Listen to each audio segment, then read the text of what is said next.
제가 태국에서 들었던 아주 기이한 괴담 하나를 들려드릴게요. 아속 지역 한가운데에 더 선셋 호텔이라는 오래된 호텔이 하나 있습니다. 90년대에는 잘 나갔던 호텔이지만 지금은 손님이 거의 찾지 않는 곳이죠. 직원 기록부에는 붉은 줄이 그어진 방 번호가 단 하나 있었습니다. 604호. 마지막 손님이 욕실에서 목을 매달아 자살한 이후로 10년 넘게 아무도 그 방에 들어가지 않았습니다. 하지만 매일 밤 자정이 되면 604호의 불이 저절로 켜졌습니다. 안에는 아무도 없는데도 말이죠. 오늘 밤 하우스키퍼인 프레오는 그 방을 다시 청소하라는 지시를 받았습니다. 그리고 그녀가 마주하게 될 것은 단순히 죽은 자의 흔적이 아닐지도 모릅니다. 이 이야기는 2019년 아속 지역의 오래된 호텔에서 일어났습니다. 더 선셋 호텔은 90년대의 고급 호텔이었고 외국인 손님들의 발길이 끊이지 않았습니다.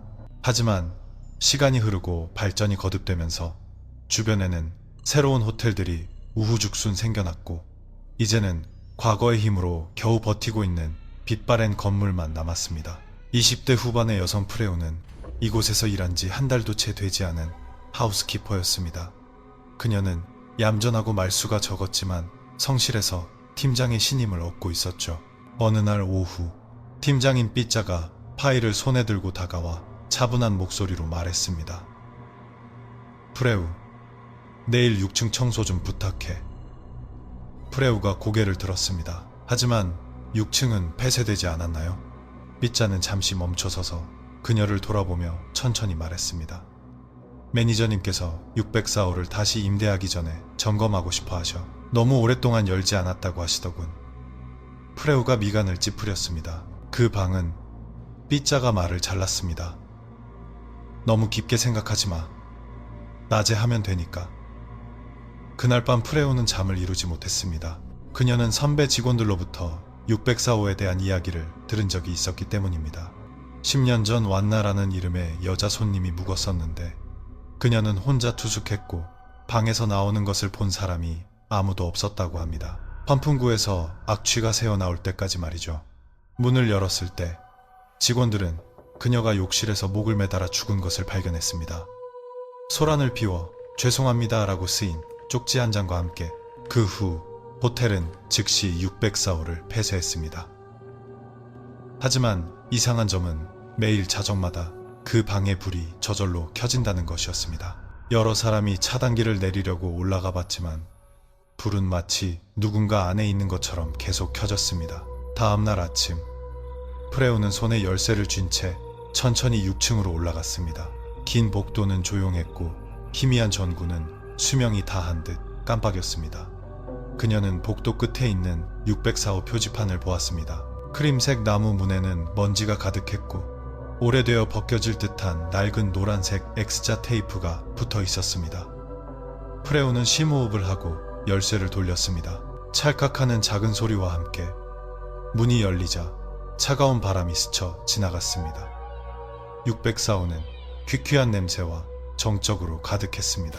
짙은 회색 커튼이 단단히 쳐져 있었고 책상 위에는 오래된 다이얼 전화기와 반쯤 남은 손님 메모지가 놓여 있었습니다. 그녀는 구석구석을 둘러보았습니다. 모든 곳에 먼지가 쌓여 있었지만 그녀를 멈추게 한 것은 책상 위의 전화기였습니다.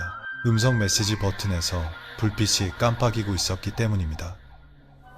프레오는 망설였지만 결국 버튼을 눌렀습니다. 수화기 너머에서는 쉬고 갈라진 여자의 목소리가 들려왔습니다.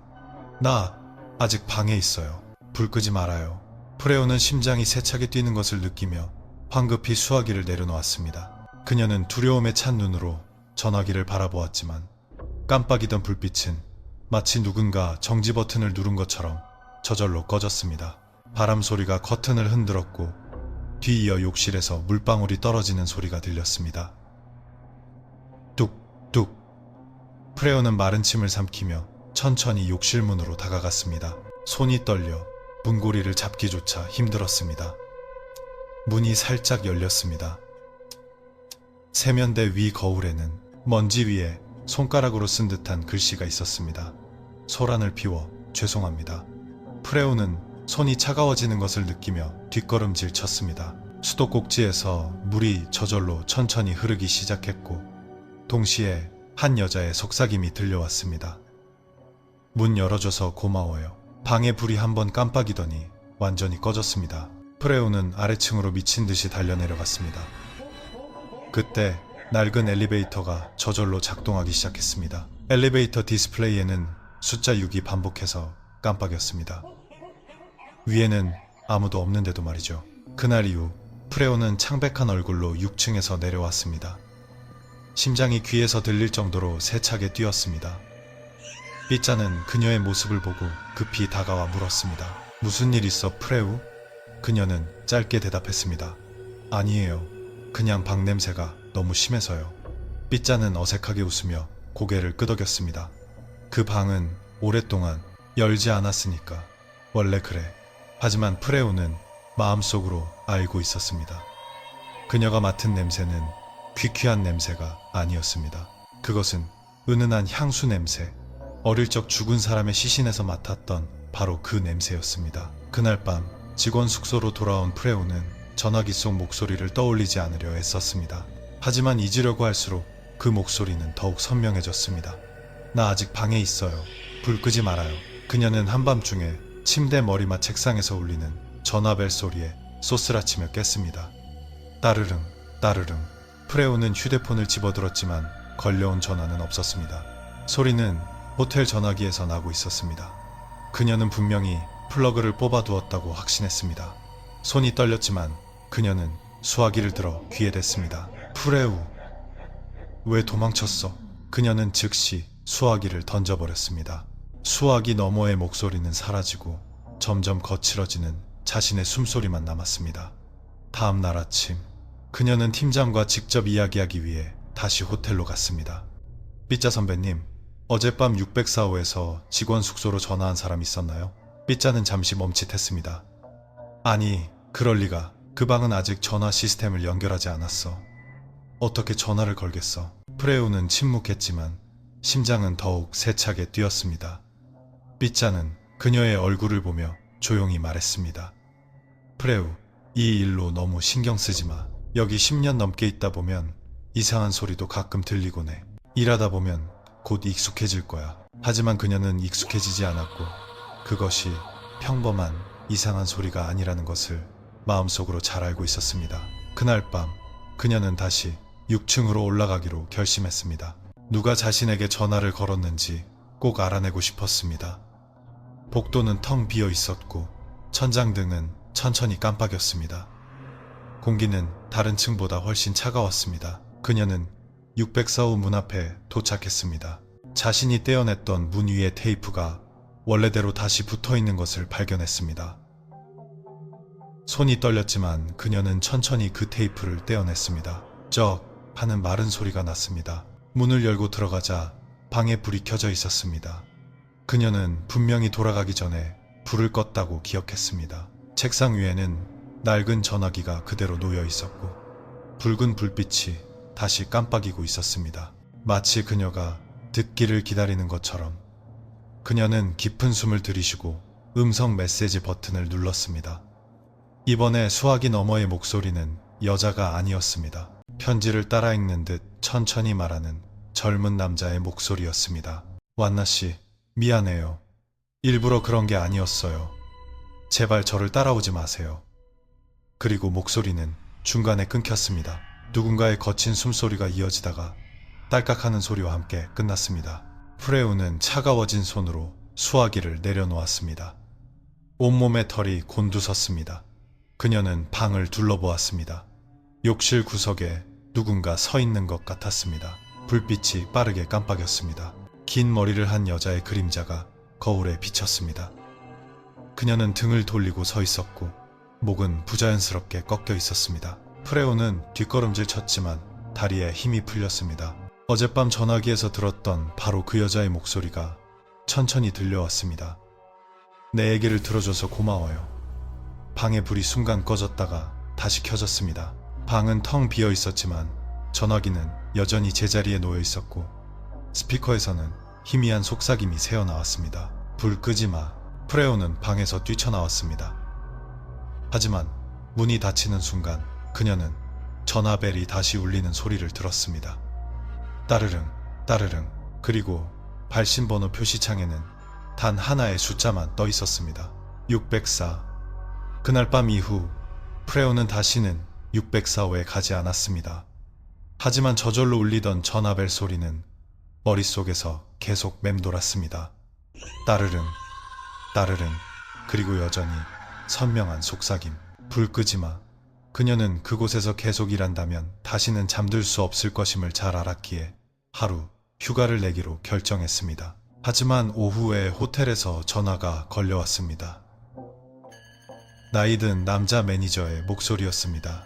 프레우 씨, 내일 604호에 다시 한번 올라가 봐주세요. 리모델링 전에 고객이 방을 보러 올 겁니다. 프레우는 잠시 멈칫했습니다. 거절하고 싶었지만 말이 나오지 않았습니다. 그날 밤 그녀는 꿈을 꾸었습니다. 한 젊은 여자가 침대 끝에 앉아 있었습니다. 긴 머리가 얼굴을 가리고 있었고 손에는 종이 한 장을 들고 있었습니다. 그녀는 천천히 그것을 내밀며 낮은 목소리로 말했습니다. 내가 끝까지 읽을 수 있게 도와줘요. 잠에서 깼을 때 온몸은 식은땀으로 흠뻑 젖어 있었고 머릿속에는 꿈속의 여자가 왔나일까 하는 의문만 가득했습니다. 다음날 아침 프레오는 다시 호텔로 돌아가 6층으로 올라갔습니다. 한 걸음 한 걸음 내디딜 때마다 심장이 세차게 뛰었습니다. 문 앞에 도착했을 때 문은 이미 살짝 열려 있었습니다. 그녀는 안을 들여다보았습니다. 아무도 없었지만 전화기 옆 나무 책상 위에는 작은 노트 한 권이 놓여 있었습니다. 마치 어젯밤부터 놓여 있었던 것처럼 그녀는 천천히 안으로 들어가 노트를 펼쳤습니다. 첫 페이지에는 단정하고 작은 글씨로 이렇게 쓰여 있었습니다. 2009년 3월 3일 604호. 내 이름은 완나. 오늘 그가 찾아온다고 했다. 프레오는 다음 장을 넘겼습니다. 내용은 짧았지만 점점 무거워졌습니다. 그는 오지 않았다. 전화를 해도 받지 않는다. 그가 다시는 돌아오지 않을까봐 두려워지기 시작했다. 다음 장은 잉크가 번져 있었고 글씨는 떨리고 있었습니다. 마치 글을 쓴 사람의 손이 울고 있는 것처럼. 새벽 3시에 문 두드리는 소리를 들었다. 하지만 문을 열었을 때 아무도 없었다. 그가 여기 누워 있었던 것처럼 짙은 향수 냄새만 났다. 프레오는 오한을 느끼며 손을 떨었습니다. 다음 장을 넘겼습니다. 3월 8일 자정의 전화벨이 저절로 울렸다. 전화를 받았다. 아무 소리도 들리지 않았지만 그인 것을 알았다. 나는 그의 숨소리를 기억한다. 그는 나에게 불을 끄지 말라고 했다. 프레오는 고개를 들어 방을 둘러보았습니다. 이제 천장등이 깜빡이기 시작했습니다. 그녀는 깊은 숨을 들이쉬고 마지막 페이지를 읽었습니다. 오늘 나는 더 이상 기다리지 않을 것이다. 그는 돌아오지 않았지만 나는 매일 밤 수화기 너머로 그의 목소리를 듣는다. 소란을 피워 죄송합니다. 기록은 거기서 끝났습니다. 날짜도 서명도 없었습니다. 하지만 죄송합니다 라는 단어의 잉크는 아직 마르지 않은 것처럼 보였습니다. 마치 얼마 전에 쓴 것처럼. 프레오는 차가워진 손으로 천천히 노트를 덮었습니다. 정적 속에서 책상 위의 전화벨이 갑자기 울렸습니다. 따르릉, 따르릉. 그녀는 소스라치게 놀라 손을 떨었지만 이내 수화기를 들어 응답 버튼을 눌렀습니다. 수화기 너머의 목소리는 낮고 쉬어 있었습니다.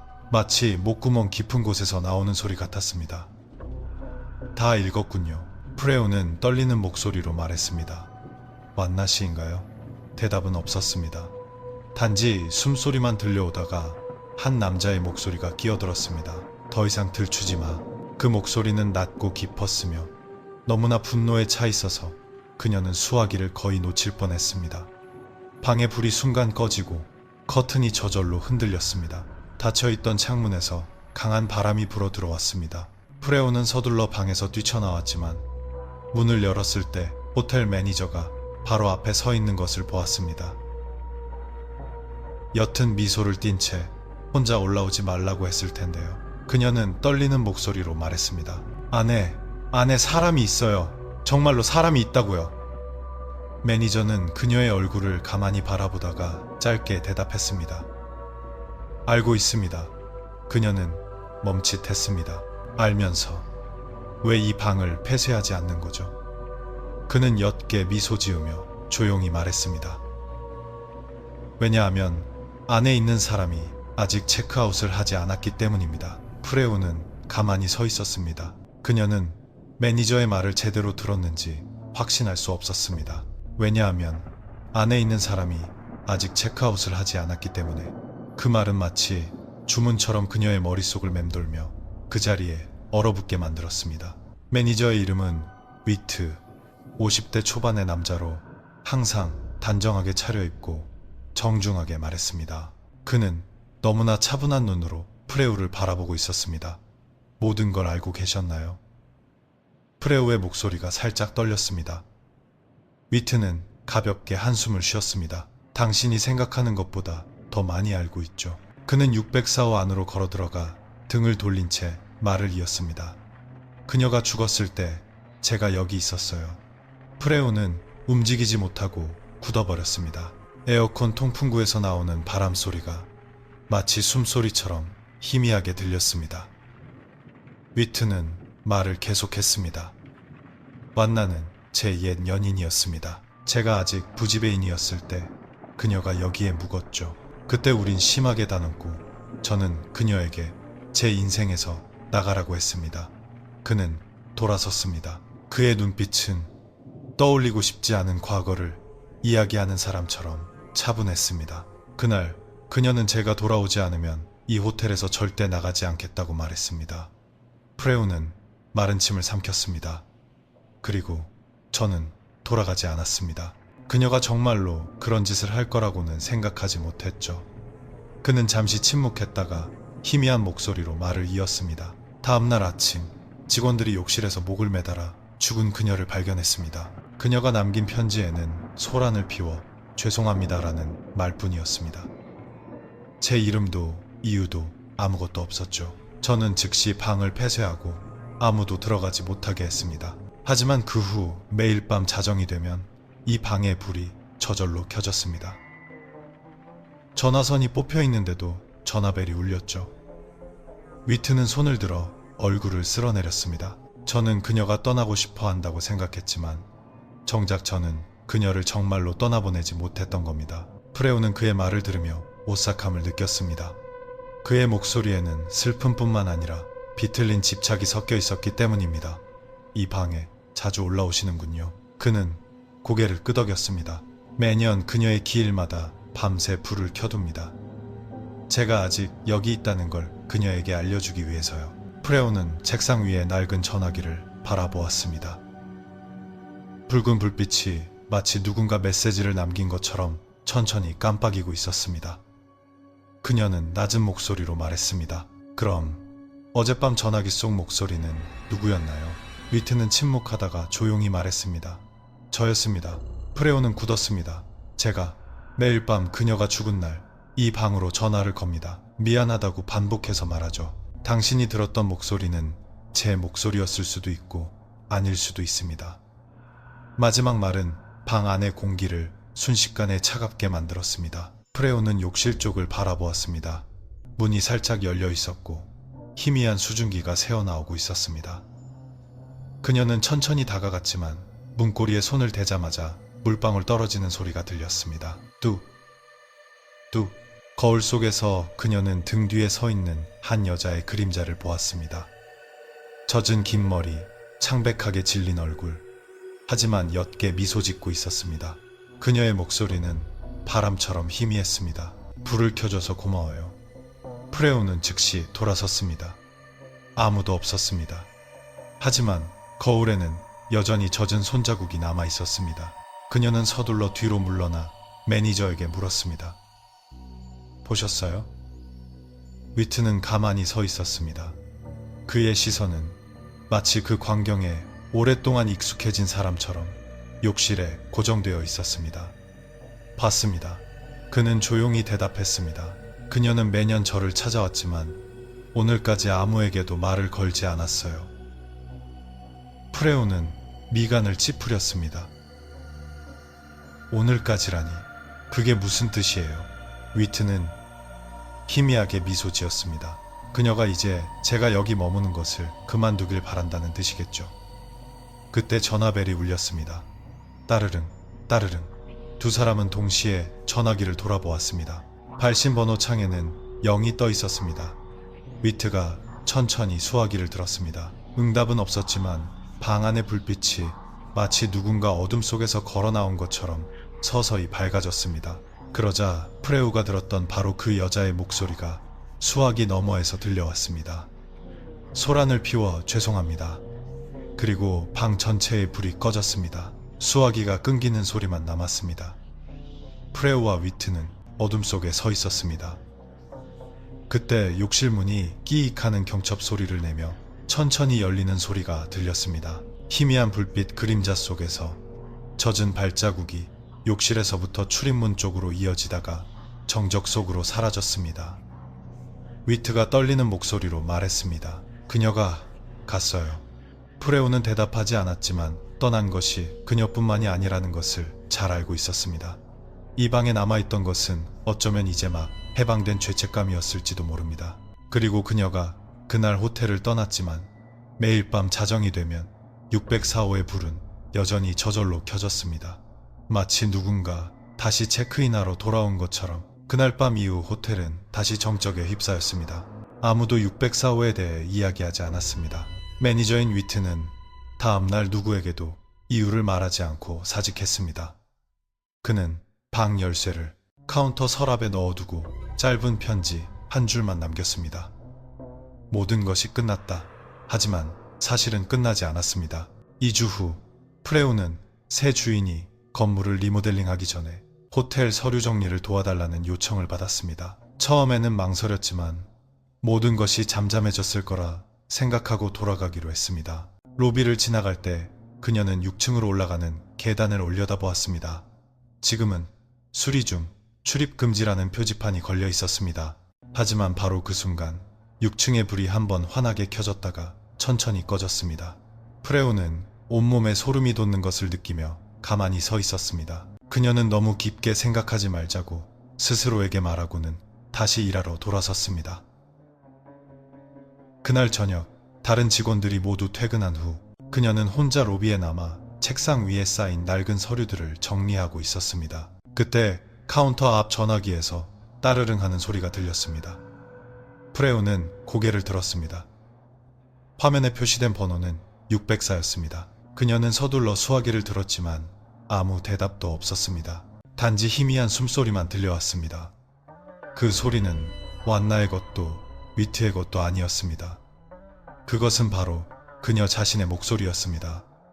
프레우, 불 끄지 마. 그녀의 손이 떨리고 온몸에 소름이 돋았습니다. 누구세요? 그녀는 소리쳐 물었지만 전화는 즉시 끊겼습니다. 그녀는 계단을 달려 6층으로 올라가기로 결심했습니다. 복도는 쥐 죽은 듯 조용했고 천장등은 규칙적으로 깜빡였습니다. 604호 문은 여전히 굳게 닫혀 있었지만 방 안에서 다시 전화벨 소리가 울렸습니다. 따르릉, 따르릉. 프레오는 문을 세게 두드렸습니다. 안에 누구 있어요? 대답은 없었지만 문이 저절로 천천히 열렸습니다. 방은 조용했고 불은 하나 켜져 있었습니다. 전화기 책상은 제자리에 놓여 있었고 그 위에는 그녀가 읽었던 작은 노트가 놓여 있었습니다. 하지만 이번에는 노트가 새로운 페이지에 펼쳐져 있었습니다. 갓 쓴 듯한 글씨체였습니다. 돌아와줘서 고마워. 이제 그녀는 없지만 나는 아직 이 방에 있어. 프레오는 몸이 굳는 것을 느꼈습니다. 목덜미 뒤에서 희미한 숨결이 느껴졌습니다. 뒤를 돌아보았을 때 그녀는 거울 앞에 서 있는 한 남자의 그림자를 보았습니다. 창백한 몸, 텅 빈 눈, 가슴팍이 피로 물든 흰색 셔츠. 그는 슬프면서도 공허한 미소를 짓고 있었습니다. 그의 입에서 희미하고 낮은 목소리가 새어나왔습니다. 소란을 피워 죄송합니다. 그리고 그 그림자는 서서히 사라져 바닥에 작은 핏자국만 남겼습니다. 프레우는 심장이 터져 나올 듯 세차게 뛰는 것을 느끼며 천천히 뒷걸음질 쳤습니다. 그녀는 다시 노트를 보았습니다. 한 문장이 더 추가되어 있었습니다. 죽은 자가 떠나지 않을 때 이 방은 비지 않는다. 그날 이후 프레우의 소식을 들은 사람은 아무도 없었습니다. 그녀는 집에 돌아오지 않았고 월급을 받으러 오지도 않았습니다. 아무도 그녀가 어디로 갔는지 모릅니다. 하지만 매일 밤 자정이 되면 604호에 불이 켜졌고 로비의 전화벨이 단 한 번 울렸습니다. 화면에 표시되는 번호는 프레우의 방이었던 102호였습니다. 지금은 오랫동안 아무도 살지 않는 방이죠. 시간이 흘러 거의 5개월 후 더 선셋 호텔은 새 주인에게 팔렸습니다. 30대 후반의 남성인 따와는 과거 부동산 투자자로 이 낡은 호텔을 저렴한 호스텔로 리모델링하고 싶어 했습니다. 그는 이 장소에 어떤 과거가 있는지 전혀 몰랐습니다. 기술자 팀이 처음 들어온 날, 그들은 아래층 벽을 허물고 낡은 물건들을 수십 상자나 꺼내는 것부터 시작했습니다. 하지만 아무도 감히 손대지 못하는 층이 단 하나 있었습니다. 6층. 작업을 시작한 첫날부터 6층의 불은 차단기를 내렸음에도 불구하고 자정마다 저절로 켜졌기 때문입니다. 어떤 사람들은 로비에서 전화벨 소리가 울리고 수화기 너머에서 한 여자가 불 끄지 말라고 희미하게 말하는 소리를 들었다고 했습니다. 따와는 신경 쓰지 않았습니다. 그는 귀신을 믿지 않는 사람이었고 소문이 돌수록 더욱 증명하고 싶어 했습니다. 어느 날 저녁, 그는 손전등을 들고 직접 6층을 점검하러 올라갔습니다. 계단은 좁았고 먼지 냄새와 은은한 향수 냄새가 섞여 있었습니다. 복도 끝에 다다랐을 때 그는 다른 방들보다 더 빛바랜 문 하나를 보았습니다. 문 앞에 낡은 베스의 표지판에는 604라는 숫자가 새겨져 있었지만 마치 손톱으로 긁힌 것처럼 긴 흠집이 나 있었습니다. 따와는 콧방귀를 뀌었습니다. 그냥 낡은 방일 뿐인데 뭐가 있겠어. 그는 열쇠로 문을 열고 들어갔습니다. 방 안은 조용했지만 이상할 정도로 차가웠습니다. 낡은 커튼이 창문이 닫혀 있는데도 바람에 살짝 흔들렸습니다. 나무 책상 위에는 낡은 다이얼 전화기가 놓여 있었습니다. 선은 뽑혀 있었지만 음성 메시지 버튼에 붉은 불빛은 천천히 깜빡이고 있었습니다. 그가 그 기계를 만지려는 순간 전화벨이 울렸습니다. 따르릉, 따르릉. 따와는 살짝 놀랐다가 비웃었습니다. 낡은 전기 시스템이 합선됐나 보군. 그가 수화기를 들었지만 수화기 너머의 목소리는 잡음이 아니었습니다. 마치 귓가에 속삭이는 듯 천천히 말하는 희미한 여자의 목소리였습니다. 소란을 피워 죄송합니다. 그는 즉시 말을 멈추고 방을 둘러보았습니다. 아무도 없었습니다. 목소리가 다시 들려왔습니다. 불 끄지 마. 전화는 우는 동시에 웃는 듯한 희미한 웃음소리와 함께 끊겼습니다. 따와는 미간을 찌푸렸습니다. 이상하군. 그는 방을 나가려 했지만 시선은 전화기 책상 아래에 놓인 작은 노트에 꽂혔습니다. 표지에는 검은 펜으로 604호 손님 기록이라고 쓰여 있었습니다. 그는 노트를 펼쳐 읽었지만 안의 내용은 있어야 할 것과는 달랐습니다. 모든 페이지가 같은 필체로 쓰여 있었지만 날짜도 손님 이름도 없었습니다. 단지 짧은 문장만이 반복되고 있었습니다. 나는 아직 방에 있어. 불 끄지 마. 매일 밤 그녀의 목소리가 들려 따와는 소름이 돋기 시작했습니다. 마지막 장을 넘기자 잉크가 갓 마른 듯 했습니다. 오늘 밤 그가 함께 머물러 올 것이다. 그 순간 방의 불이 꺼졌습니다. 욕실에서 물방울 떨어지는 소리가 들렸습니다. 뚝뚝. 뒤이어 젖은 발자국이 바닥을 끄는 소리가 들렸습니다. 따와는 천천히 돌아보았습니다. 욕실 문 틈으로 하얀 빛이 새어나오고 있었습니다. 그는 한 걸음씩 다가갔습니다. 누군가의 숨소리가 그 안에 있었습니다. 욕실 문이 저절로 살짝 열리며 차가운 김이 뿜어져 나왔습니다. 거울 속에는 긴 머리의 여자가 그의 등 뒤에 서 있었습니다. 하지만 뒤를 돌아보자 아무도 없었습니다. 그는 다시 거울을 보았습니다. 이제 그 그림자는 그의 바로 앞에 서 있었습니다. 그녀의 얼굴은 거의 투명할 정도로 창백했고 눈은 텅 비어 있었으며 입술은 천천히 움직였습니다. 환영합니다. 604호의 새로운 손님. 방의 불이 세차게 깜빡였습니다. 문이 쾅 하고 닫혔습니다. 동시에 층 전체에서 전화벨이 울렸습니다. 따르릉, 따르릉. 하지만 모든 기기에는 같은 번호가 표시되었습니다. 604. 다음날 아침 기술자 팀이 올라가 보니 문은 안에서 잠겨 있었고 아무런 응답이 없었습니다.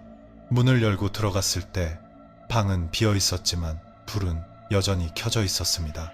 전화기 책상 위에는 같은 노트가 마지막 페이지에 펼쳐진 채 놓여 있었습니다. 맨 아랫줄에는 새로운 필체, 남자의 필체로 쓰여 있었습니다. 소란을 피워 죄송합니다. 그날 사건 이후 따완의 실종 소식은 지역 신문 한 구석에 실린 짧은 기사가 전부였습니다. 시신도 증거도 없었습니다. 단지 호텔 주인이 6층 객실에서 사라졌다고만 알려졌습니다. 하지만 기이한 것은 매일 밤 자정이 되면 604호의 불이 여전히 마치 누군가 안에 있는 것처럼 저절로 켜졌고 로비에 전화벨이 한 번 울렸다가 조용해졌다는 것입니다. 3개월 후 호텔은 문을 닫았습니다. 하지만 폐업 전에 구역 안전 담당관이 건물을 점검하러 왔습니다. 그 남자의 이름은 끄리앙, 전직 경찰이었습니다. 그는 단지 소방 시스템과 비상구를 점검하는 임무를 맡았을 뿐이었습니다. 하지만 그날 밤 그는 들어서는 안 될 무언가를 들었습니다. 그가 6층을 둘러볼 때 공기는 비정상적으로 차가웠습니다. 복도는 칠흑같이 어두웠고 계단 끝에서 비치는 불빛만이 유일한 광원이었습니다. 그는 손전등을 비추며 나아가다가 604호 문 앞에서 멈췄습니다. 문 위에는 두꺼운 먼지 위에 손가락으로 쓴 글씨가 있었습니다. 불 끄지 마. 끄리앙은 미간을 찌푸렸습니다. 누가 장난을 쳐놨군. 그는 문을 열고 방을 점검했습니다. 방은 비어 있었고 싸운 흔적도 없었습니다. 하지만 책상 위의 전화기에는 다시 붉은 불빛이 깜빡이고 있었습니다.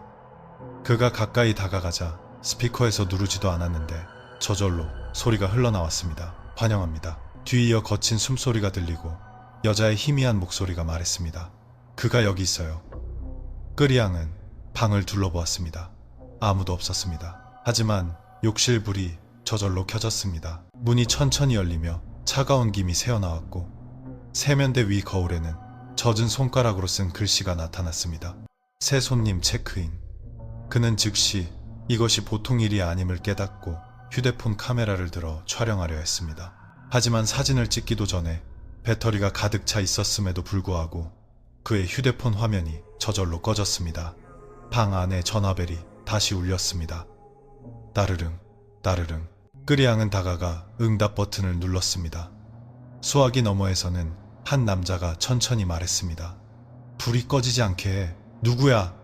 그가 소리쳤지만 대답은 없었습니다. 대신 희미한 소리가 들려왔습니다. 마치 한 여자가 귓가에 속삭이는 것 같았습니다. 소란을 피워 죄송합니다. 방 전체에 불이 꺼졌습니다. 차가운 바람이 세차게 불어 커튼이 휘날렸고 젖은 발자국 소리가 그의 등 뒤에서 들렸습니다. 끄리앙은 즉시 돌아섰습니다. 긴 머리의 여자가 방 한가운데 서 있었습니다. 얼굴은 시체처럼 창백했지만 무서운 점은 그녀가 미소 짓고 있었다는 것입니다. 그는 천천히 뒷걸음질 치다가 전화기 책상에 부딪혔습니다. 전화기가 바닥에 떨어지며 저절로 소리를 냈습니다. 따완 씨, 불 끄지 마세요. 끄리앙은 몸이 굳었습니다. 전화기에서 비치는 불빛 속에서 그는 맞은편 벽에 한 남자의 그림자가 그 여자 옆에 서 있는 것을 보았습니다. 두 사람은 손을 잡고 있었고 이내 어둠 속으로 서서히 사라졌습니다. 방의 불이 다시 환하게 켜졌습니다. 전화기는 조용해졌습니다. 끄리앙은 뒤도 돌아보지 않고 방에서 뛰쳐나왔습니다. 하지만 그가 로비에 도착했을 때 카운터 앞 전화기가 즉시 울렸습니다. 따르릉 따르릉. 그는 멈칫하며 기기 화면을 보았습니다. 표시된 번호는 604였습니다. 그는 천천히 다가가 잠시 망설이다가 수화기를 들어 귀에 댔습니다. 수화기 너머의 목소리가 조용히 말했습니다. 불은 아직 켜져 있죠? 그는 굳어서 아무 말도 하지 못했습니다. 그 목소리는 가볍게 웃더니 말을 이었습니다. 잘 됐네요. 왜냐하면 오늘 밤 우리에겐 새로운 손님이 또 한 명 있으니까요. 그 후 전화가 끊겼습니다. 호텔 전체가 암흑에 휩싸였고 오직 604호의 불빛만이 건물 전체의 어둠 속에서 유일하게 밝게 빛나고 있었습니다. 그리고 그 빛의 그림자 속에는 마치 세 사람이 방 안에 서 있는 것처럼 보이다가 모든 것이 다시 칠흑 같은 어둠에 잠겼습니다. 그날 밤 이후 아무도 더 선셋 호텔 근처에 감히 다가가지 않았습니다. 아속 지역 한가운데의 3층 건물은 황량하게 버려졌습니다. 호텔 간판은 벗겨져 선이라는 글자만 남았습니다. 매일 밤 604호의 커튼은 마치 누군가 그곳에 서서 위층에서 내려다보는 것처럼 가볍게 흔들렸습니다. 이웃 사람들은 이곳을 귀신 불빛 건물이라고 불렀습니다. 매일 자정이 되면 단 하나의 방 불빛이 켜졌다가 전화벨 소리와 함께 꺼졌기 때문입니다. 3년 후 그 자리에 고층 콘도를 짓기 위해 건물을 철거하는 새로운 프로젝트가 시작되었습니다. 건설 회사는 탐사를 위해 사람들을 보냈고 그 중에는 27살의 여성 건축가오도 있었습니다. 그녀는 이 호텔의 과거 이야기에 대해 전혀 알지 못했습니다. 그날은 비가 오는 날이었습니다. 그녀는 손전등을 들고 모든 층을 점검하다가 6층에 도착했습니다. 공기는 부자연스러울 정도로 차가웠습니다. 복도 끝에 다다랐을 때 그녀는 아직 완전히 닫히지 않은 문 하나를 보았습니다. 샘새 표지판에는 604라고 쓰여 있었습니다. 오는 문을 밀고 들어갔습니다. 은은한 향수 냄새가 풍겼지만 그녀를 멈추게 한 것은 방 한가운데에 놓인 전화기 책상 하나였습니다. 그녀는 가볍게 웃었습니다. 아직도 낡은 물건을 잘 보관해뒀네. 하지만 그녀가 다가가기도 전에 전화벨이 울렸습니다. 따르릉 따르릉. 오는 그 자리에 멈춰 섰습니다. 이 방에는 전기도 연결된 전화선도 없었습니다. 그녀가 수화기를 들자 수화기 너머에서는 한 여자가 차갑고 슬픈 목소리로 천천히 말했습니다. 불 끄지 마. 오는 고개를 저었습니다. 누가 전화하신 거죠? 희미한 대답이 돌아왔습니다. 소란을 피워 죄송합니다. 그러고는 전화가 끊겼습니다. 그녀는 전화기를 보았습니다. 플러그도 선도 없었습니다. 하지만 책상 위에는 낡은 노트 한 권이 놓여 있었습니다. 그녀는 호기심에 노트를 펼쳐보았습니다. 모든 페이지에 이상한 필체로 반복해서 쓰여 있었습니다. 새 손님 체크인. 불 끄지 마. 그녀는 아직 이 방에 있어. 그리고 마지막 페이지의 잉크는 아직 젖어 있었습니다. 마치 몇 분 전에 쓴 것처럼. 오늘 밤 우리는 혼자가 아닐 것이다. 그 순간 방 뒤쪽에서 젖은 발자국 소리가 들렸습니다. 오는 돌아보았고 욕실 거울에 비친 빛을 보았습니다. 거울 속에는 세 개의 그림자가 나란히 서 있었습니다. 창백한 긴 머리의 여자, 피 묻은 셔츠를 입은 남자, 그리고 하우스키퍼 복장을 한 또 다른 여자. 세 사람은 그녀를 똑바로 쳐다보고 있었습니다. 아무도 움직이지 않았지만 방의 불빛이 마치 누군가의 손이 스위치를 조금씩 돌리는 것처럼 서서히 밝아지기 시작했습니다. 오는 떨리는 목소리로 말했습니다. 안에 누구 있어요? 방 안에서 여자의 목소리가 조용히 대답했습니다. 새로운 손님. 불이 순간 꺼졌습니다. 전화벨이 다시 울렸습니다. 건물 전체의 모든 기기에서 동시에 울렸습니다. 따르릉, 따르릉. 수화기 너머의 목소리들이 하나의 단어로 합쳐졌습니다. 환영합니다. 604호에. 다음 날 아침 건설팀이 도착했을 때 오는 사라지고 없었습니다. 책상 위에는 낡은 노트만이 새로운 페이지에 펼쳐진 채 놓여 있었습니다. 그 페이지에는 이전에 본 적 없는 필체로 단 한 문장만 쓰여 있었습니다. 소란을 피워 죄송합니다. 그리고 그 이후로 비가 오는 날 자정이 되면 604호의 불은 항상 밝게 켜졌습니다. 호텔 전체가 허물어져 시멘트 잔해만 남았는데도 말이죠. 어떤 사람들은 비 오는 밤에 그곳을 지나가면 바람 속에서 희미하게 전화벨 소리를 들을 수 있다고 합니다. 따르릉. 불 끄지 마. 그리고 만약 당신이 무심코 6층이 있던 곳을 올려다본다면 창가에 서서 당신을 향해 희미하게 미소 짓는 누군가의 그림자를 보게 될지도 모릅니다. 그 방의 불이 천천히 꺼지기 전에 말이죠. 어떤 장소는 사람들이 있기를 원하지 않습니다. 오히려 누군가가 계속 머물기를 원하죠. 이 이야기는 결코 체크인을 멈추지 않는 호텔의 경고입니다. 604호. 결코 체크아웃하지 않은 손님들.